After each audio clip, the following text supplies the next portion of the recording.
माँ बाप को भूलो नहीं। भूलो सभी को तुम मगर माँ बाप को भूलो नहीं। पत्थर कई पूजे तुम्हारे जन्म के खातिर, पत्थर कई पूजे तुम्हारे जन्म के खातिर, अरे पत्थर बने माँ बाप की छाती कभी कुचलो नहीं। मुख का निवाला दे अरे जिनने तुम्हें मोटा किया। एक पिता होता है जो सारी परिस्थितियों को सहते हुए अपने पुत्र को युवावस्था में देखना चाहता है कि एक दिन मेरा पुत्र बड़ा होगा, योग्य होगा और मेरे कार्य में सहयोग प्रदान करेगा और हम छोटे से व्यसनों को प्राप्त कर करके अपने पिता की सारी मुरादों को जो है मिट्टी में मिला देते हैं, धूल में मिला देते हैं। इसीलिए भूलो सभी को तुम मगर माँ बाप को भूलो नहीं। पत्थर कई पूजे तुम्हारे जन्म के खातिर, अरे पत्थर बने माँ बाप की छाती कभी कुचलो नहीं। मुख का निवाला दे अरे जिनने तुम्हें मोटा किया, अमृत दिया तुमको जहर उनके लिए उगलो नहीं। कितने लड़े लड़ाए सब अरमान भी पूरे किए। पिता भी चाहता है कि मैं गाड़ी से चढ़ूं, मोटरसाइकिल से चढ़ूं, लेकिन बालक जब प्रवेश का लेता है तो एक छोटी सी नन्ही सी प्लास्टिक की जो है गाड़ी ला देता है।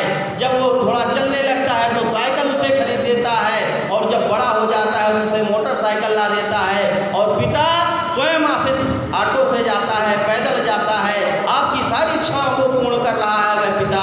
और आपने क्या किया पिता के साथ? एकांत में होकर बैठिएगा। और माँ कैसी होती है? सोया स्वयं गीली जगह में, सोया स्वयं गीली जगह में, सुलाया तुम्हें सूखी जगह में। बच्चा जब छोटा होता है बार बार पेशाब करता है, माँ दिन भर के काम में लगी रहती है, लेकिन माँ गीले अवस्था में जहाँ पेशाब रहता है पुत्र का वहाँ लेट जाती है और बेटे को सूखे अवस्था में सुला देती है। ऐसी माँ को हमने किस प्रकार का सुख दिया है, किस प्रकार का दुख दिया है, आप विचार कीजिएगा। तो सोया स्वयं गीली जगह में, सुलाया तुम्हें सूखी जगह में, अरे माँ की बरसती भावना तुम कभी कुचलो नहीं।